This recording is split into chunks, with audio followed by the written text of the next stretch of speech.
So the very first thing you should add when you're importing data to your Katana account is definitely materials. Materials are the baseline of all things for the products you make.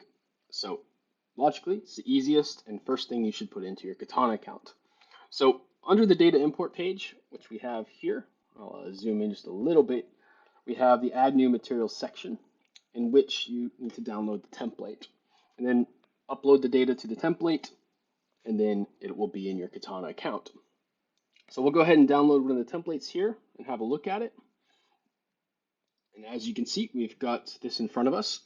And I think maybe the easiest way to cover this template is to do a side-by-side with the data that's in the spreadsheet and also what you have in your Katana account. And so to kind of cover this in more detail, let's talk about the item screen where the material exists. We've covered this in the earlier videos, but this is the relationship between your spreadsheet and how the data comes into your Katana account. So let's pull up our Katana account and minimize it so we can put it side by side with our Excel spreadsheet here. Okay, I'll zoom out just a wee bit so it's a little bit more clear, and we'll go to an item.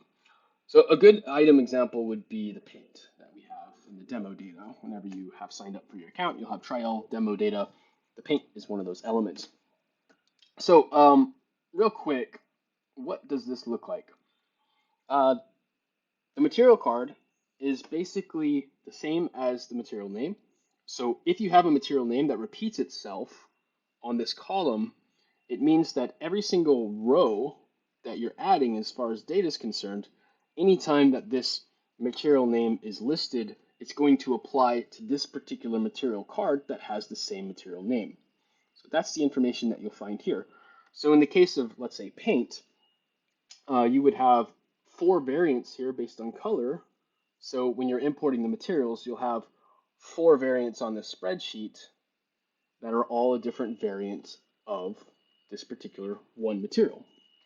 And that basically means that if you say the word paint on this column 4 times, then you'll probably have 4 variants that will appear down here below, as an example. Now, category, that can be imported with the material as well. So that would fly into this specific category section here. And then units of measure would also go into the unit of measure section here on the material card. Now, talking about variant codes and SKUs, early on in the product training, we emphasized how important SKUs are, and they're incredibly, incredibly important. Best practice to have an SKU that is unique for every single variant for materials and products all across your Katana account. This is super, super duper important. Now, there are some edge cases where certain things that you might sell online, like t-shirts, would have multiple product listings with the same SKU code because they apply to one particular shirt color and size. Like, there are cases like that, but it would still be one item in your Katana account, even if it's 20 items on, let's say, your e-commerce account. So just keeping that in mind, that the stock keeping unit does have a unique specificity. Okay, I hope I can edit that one out, but it's very unique to your stock tracking. Okay, given that's the case, you should have a unique SKU for every single material you add, because when you actually import your product recipes, you're going to use the SKU code to map to a product SKU code. There's a quantity, so you'd have a material amount of paint, for example, certain quantity that goes into a certain table that you're making, and then you map those together based on SKU code. Otherwise, you can't import your recipes in the future if you don't have SKU codes associated with all your products and materials.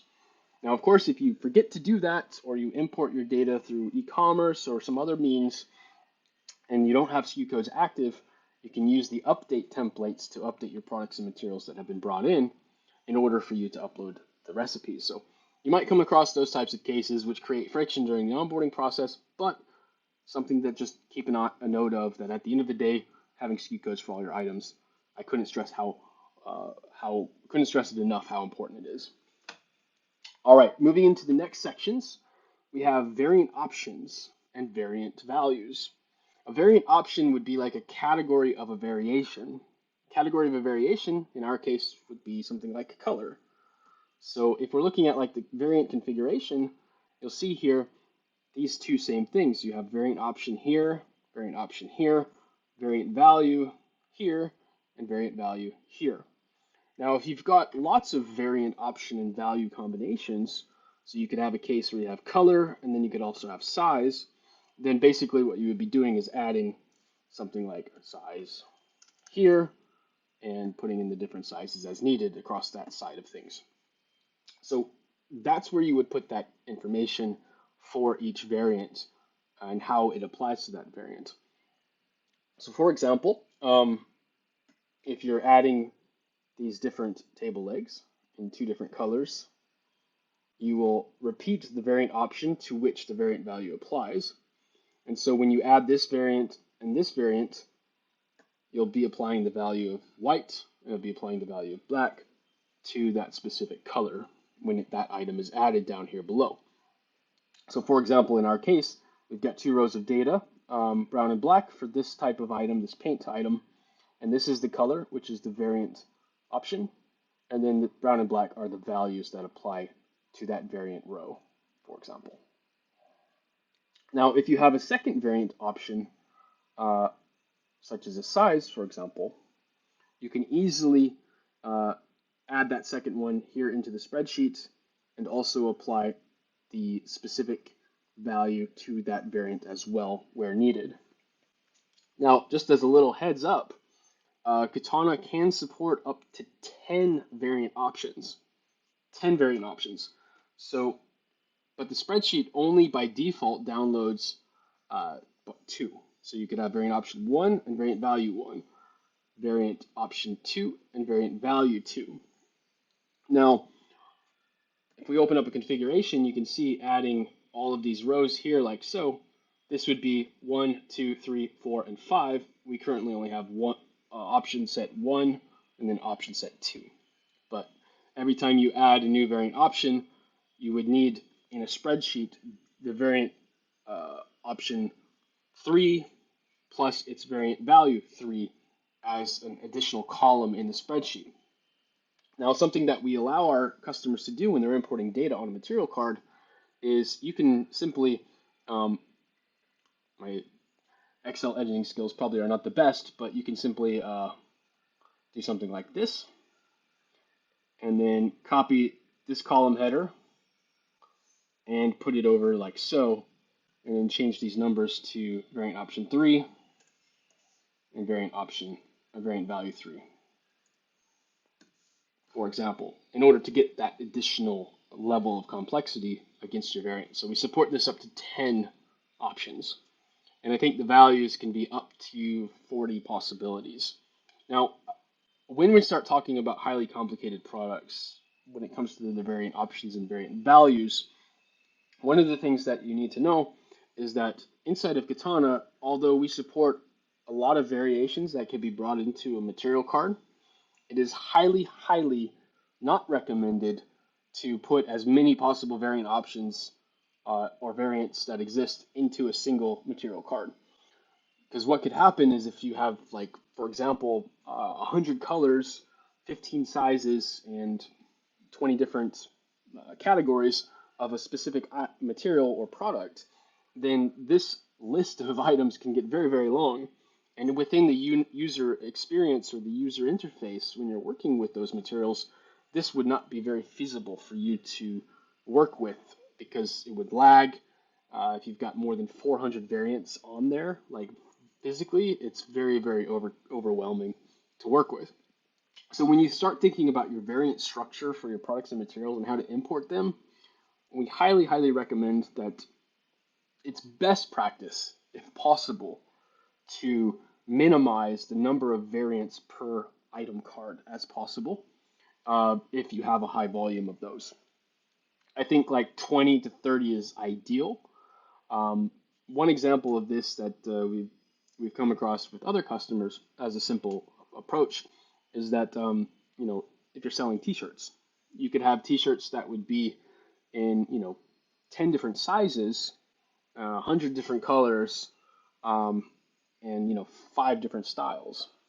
And sometimes some customers we've worked with, when they're uploading the data, they want to put all of those styles, colors, and sizes into one single product card.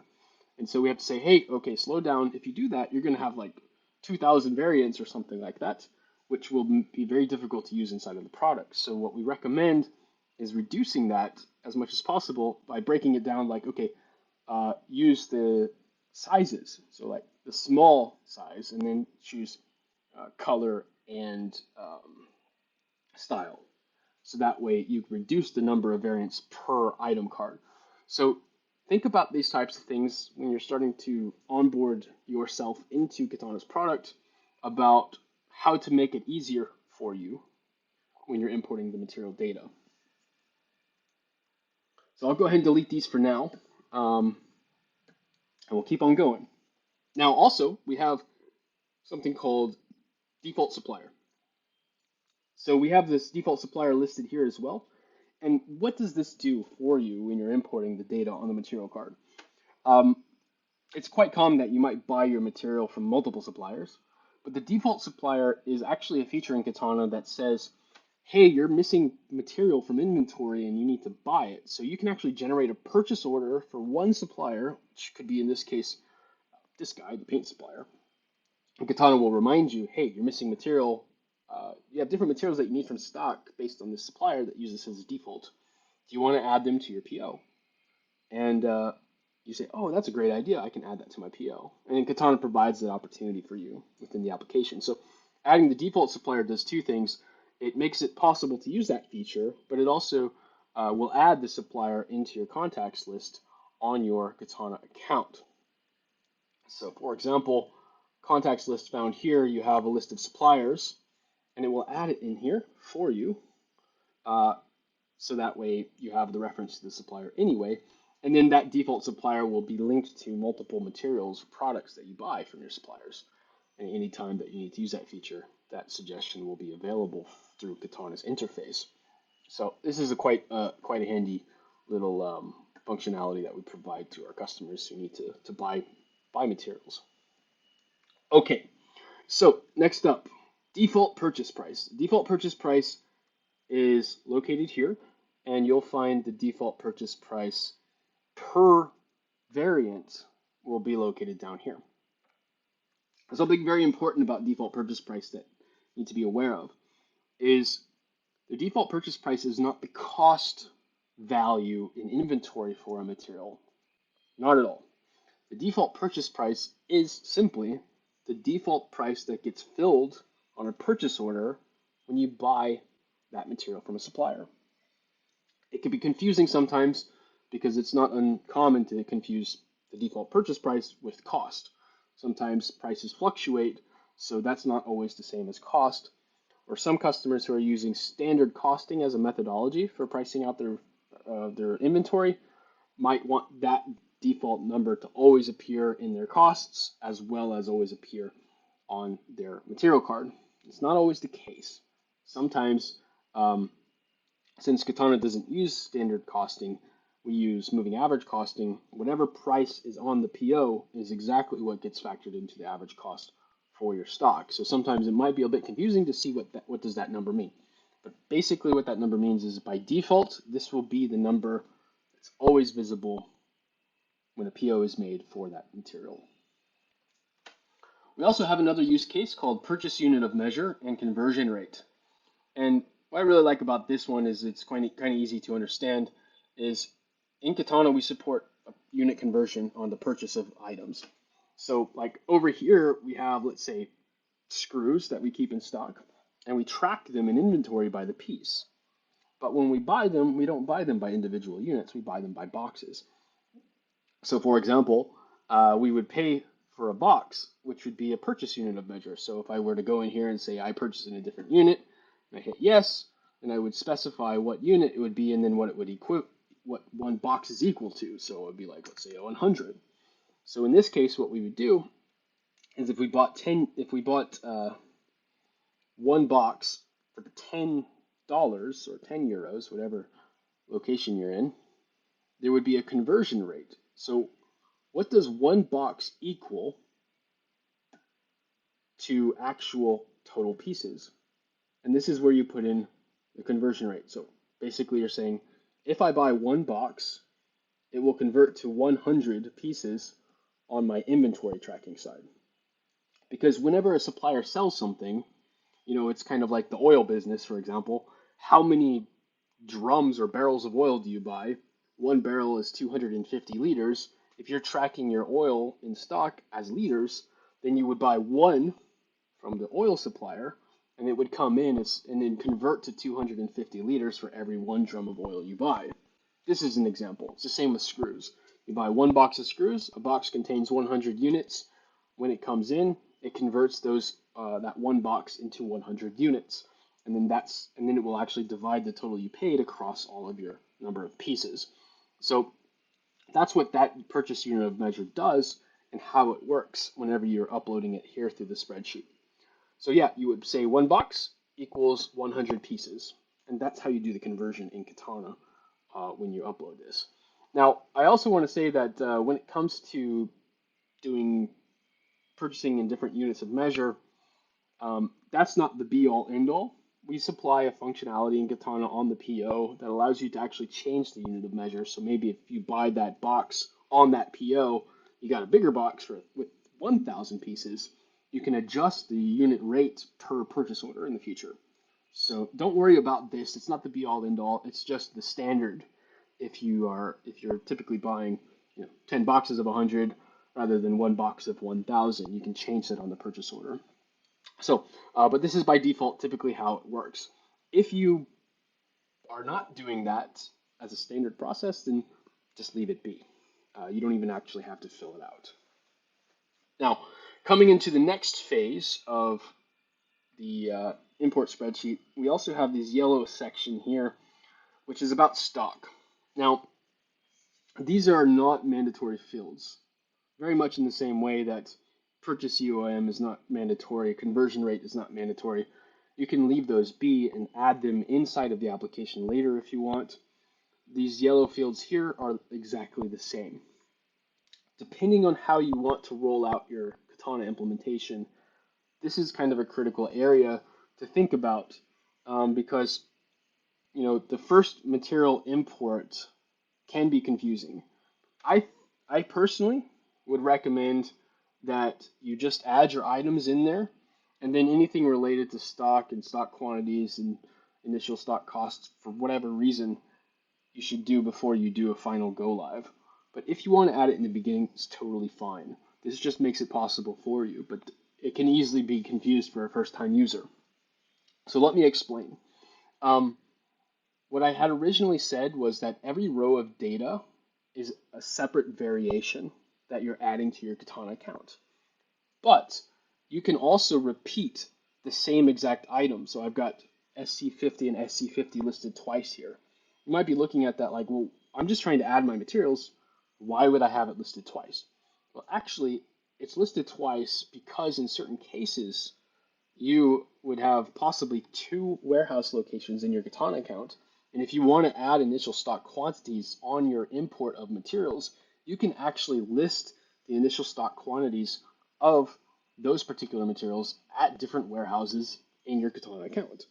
But in order to do that, you have to list the variant twice in order to apply that stock counting information directly to those dedicated warehouses.